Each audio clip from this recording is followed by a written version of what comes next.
तो सबसे पहले मैं आई बटन पे लिंक दे रहा हूँ, वहाँ पे जाके आप उस क्लास को देख लीजिए। इसके बाद इस क्लास को देखिए ताकि आपको प्रॉपर्ली समझ में आना चाहिए। मेरा उद्देश्य है आपको समझाना, आपको अच्छे से बतलाना, ठीक है। अगर आपको किसी भी डाउट में कोई भी दिक्कत आ रही है, कोई भी परेशानी आ रही है, तो आप हमें कमेंट्स करके जरूर पूछ सकते हैं और हम आपका जवाब।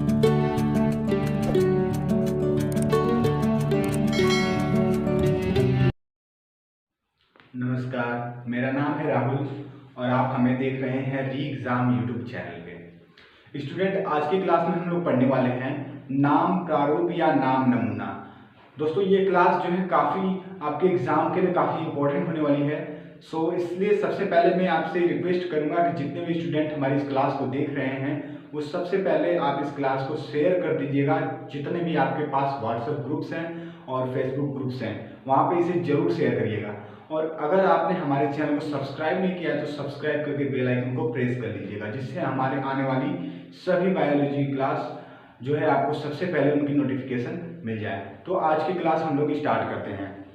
तो स्टूडेंट देखिए, सबसे पहले मैंने यहाँ पे लिखा है आपकी हेडिंग नाम प्रारूप या नाम नमूना। इसे अंग्रेजी में हम लोग कहते हैं टाइप स्पेसिमेन, ठीक है। अब ये टाइप स्पेसिमेन क्या होता है कि किसी भी जीव अथवा जीवों के समूह के आधार पर क्या करते हैं, हम किसी भी जीव के कुछ मुख्य लक्षण निर्धारित करते हैं, जिसे हम टाइप स्पेसिमेन या फिर नाम प्रारूप या नाम नमूना कहते हैं।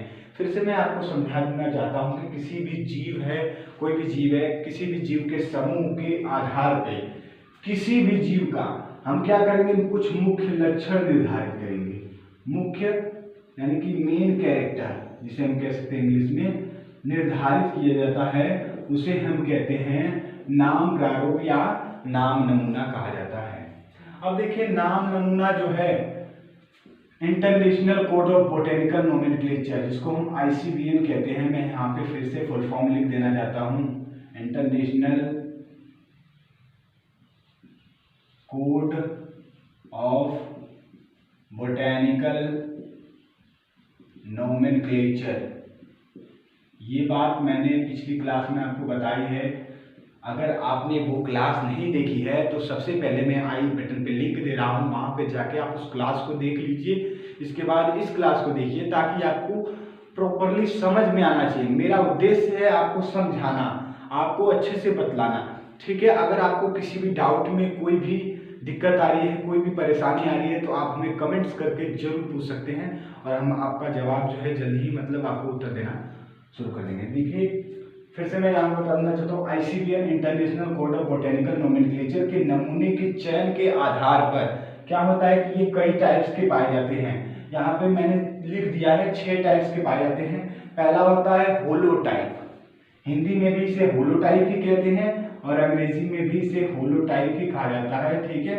लेकिन मैं यहाँ पे लिख दे रहा हूँ, होलोटाइप एक प्रकार का वास्तविक नमूना है जिसमें क्या होता है कि किसी भी नई स्पेसीज यानी कि नई जाति की व्याख्या निश्चित की जाती है, ठीक है। जिसमें किसी भी नई जाति की व्याख्या या जिसका आधार है कि नई जाति की व्याख्या का है। आइसोटाइप, हिंदी में भी इसे आइसोटाइप ही बुलाया जाता है, ठीक है। जितने भी टाइप्स है सभी को हिंदी इंग्लिश में सेम बुलाया जाता है, ठीक। अब देखिए, आइसोटाइप को बस आप ये समझ लीजिए कि आइसोटाइप डुप्लीकेट है। किस चीज का डुप्लीकेट है? होलोटाइप का डुप्लीकेट है। यहाँ पे मैंने प्रश्न बना दिया था इसको कि होलोटाइप का ये क्या होता है, डुप्लीकेट होता है। मतलब कि ठीक उसका डुप्लीकेट का मतलब आप ऐसे समझ लीजिए कि फोटो कॉपी हो गया, समझ लीजिए उसका दूसरा डुप्लीकेट है।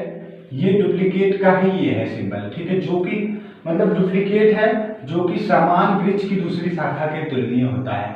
आप होलोटाइप में केवल इतना याद रखिएगा कि ये वास्तविक नमूना है और न्यू मतलब नई जाति की व्याख्या सुनिश्चित करता है, इतना याद रखिएगा।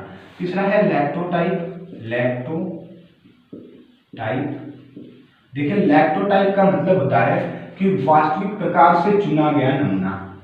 वास्तविक प्रकार से चुना गया नमूना है ये, लेकिन ये होलोटाइप नहीं है, क्योंकि होलोटाइप को ही हम लोग वास्तविक नमूना कह रहे हैं, ठीक है। होलोटाइप को ही हम लोग वास्तविक नमूना कह रहे हैं, लेकिन यहाँ पे लैक्टोटाइप होलोटाइप नहीं है, ये बात आपको याद रखनी है, ठीक है। लेकिन ये उसी की तरह का एक नमूना है, ये बात आपको याद रखनी है। और ये डुप्लीकेट भी नहीं है, ठीक है। लेकिन ओरिजिनल भी नहीं है और डुप्लीकेट भी नहीं है, ठीक है। लेकिन उसी की प्रकार का ये एक नमूना है। चौथा है नियोटाइप। नियोटाइप क्या होता है कि एक नए प्रकार का नमूना है जिसमें क्या होता है कि जो वास्तविक नमूना होता है वो लुप्त होता है। ठीक है, मैंने यहाँ पे लिख भी दिया है कि नियोटाइप वह नमूना है जिसमें वास्तविक नमूना क्या हो जाता है, लुप्त हो जाता है। आप देखिए, आप नोट्स बना रहे हैं तो आप नोट्स भी बना सकते हैं। इस पे प्रॉपरली नोट्स बनाने के हिसाब से ट्रिक बेस पे है सारी क्लासेस। प्रॉपरली आपको समझ में आ रही होगी, कमेंट करते रहिएगा, शेयर करते रहिएगा हमारी इस क्लासेस को। ठीक है, तो नियोटाइप मतलब न्यू टाइप्स प्रकार का नमूना होता है जिसमें वास्तविक नमूना क्या होता है, लुप्त होता है। पांचवा है आपके सामने पैराटाइप। पैराटाइप क्या होता है कि एक अन्य प्रकार का नमूना होता है। यहाँ पे मैंने अदर इसीलिए लिख दिया, अदर टाइप नमूना, जिसका काम होता है ये होलोटाइप के साथ रहता है। देखिए, अभी तक लोग तो हमने देख जाना कि कोई डुप्लीकेट भी होता है, कोई होलोटाइप नहीं होता लेकिन उसी की तरह चुना गया होता है, वास्तविक होता है लेकिन कोई वास्तविक नमूना उसमें लुप्त होता है, नए टाइप का होता है। अब ये अन्य प्रकार का नमूना है जो होलोटाइप के साथ रहता है। ठीक है, यानी कि आप समझिए कि होलो पैरा साथ में रहते हैं। ठीक है, सिन टाइप क्या होता है? सिन टाइप का मतलब होता है कि कोई भी दो या दो से अधिक नमूने जो किसी भी लेखक द्वारा क्या होते हैं, चुने जाते हैं, लेकिन उसमें होलोटाइप नहीं होता है। लेकिन उसमें होलोटाइप नहीं होता है। दो नमूने होंगे उसके पास, लेखक द्वारा चुने जाएंगे, लेकिन उसमें होलोटाइप नहीं चुना जाएगा। ये बात आपको याद रखनी है। तो फ्रेंड्स, आज की क्लास में हम लोग यही जानने वाले थे कि नाम प्रारूप या नाम नमूना क्या होता है, कि किसी भी जीव अथवा जीव के समूह के आधार पर किसी भी जीव के कुछ लक्षण निर्धारित करना ही क्या कहलाता है, नाम प्रारूप कहलाता है। International code of botanical nomenclature के आधार पे जो नमूने के चयन के आधार पे कई प्रकार के हो सकते हैं, holotype, isotype, lectotype, नियोटाइप, parasite type और सिन टाइप। ठीक है, इसे आप याद रख सकते हो। ठीक है, HILPS। ठीक है, आप इसको ट्रिक से ऐसे भी याद रख सकते हो, 6 वर्ड याद रखना है। HILNSP, होलो हो गया, आइसो हो गया, लैक्टो हो गया, नियो हो गया, इसके बाद आपका ये क्या हो गया, PS रहेगा यहाँ पे, ये पैराटाइप हो गया, सिन टाइप हो गया। ठीक है, ये 6 वर्ड से आप इसे याद रखेंगे, इतना सही है ये चीजें। ठीक है, यहाँ पे मैंने सबको समझा दिया। अब नेक्स्ट क्लास में हम लोग क्या पढ़ने वाले हैं, मैंने यहाँ पे मेंशन कर दिया है, कॉन्सेप्ट ऑफ स्पीशीज के बारे में हम लोग पढ़ेंगे अगली क्लास में। सो फ्रेंड्स, आज के लिए इतना ही।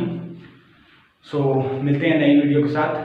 और दोस्तों, अगर आपने हमारे चैनल को सब्सक्राइब नहीं किया तो सब्सक्राइब करके बेल आइकन के साथ। जय हिंद, जय भारत दोस्तों।